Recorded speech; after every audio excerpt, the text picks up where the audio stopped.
Apart from the costs associated with interest charges on CFD contracts, there are other costs. These costs will vary from broker to broker. Therefore, it is essential to read the product disclosure statement and financial services guide from each provider. The costs include commissions, spreads, guaranteed stop losses.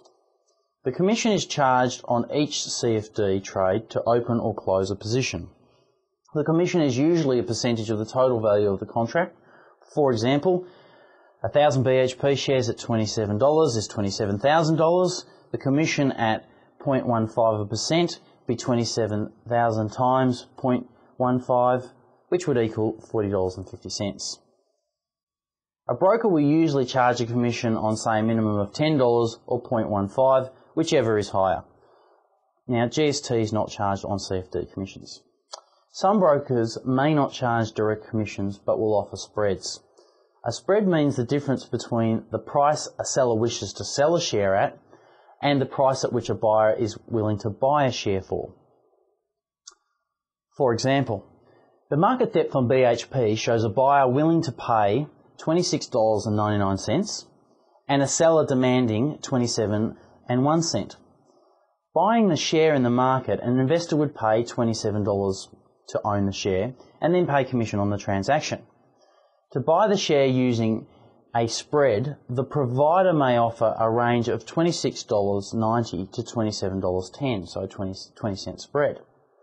What this means is that the investor must pay the broker $27.10 to buy the share, and if the investor would sell that share immediately, they would receive only $26.90 for the share.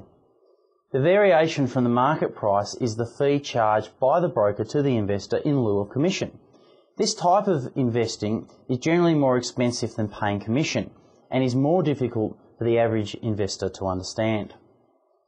Some brokers offer investors the opportunity to take out protection in the event that the share price moves dramatically against the expected direction. This is called a guaranteed stop loss, and the investor can buy this protection.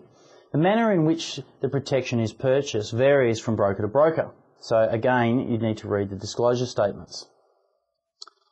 Now, with corporate actions like share splits, rights issues and dividends and so on, they have a direct effect and are fully reflected in the CFD account.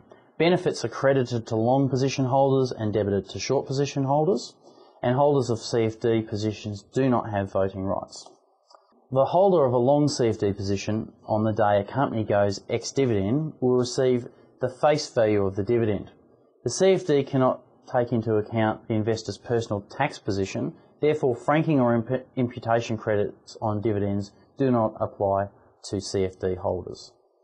The holder of a CFD position on the day a company goes ex-dividend will be debited the face value of the dividend without taking into account any franking or imputation credit.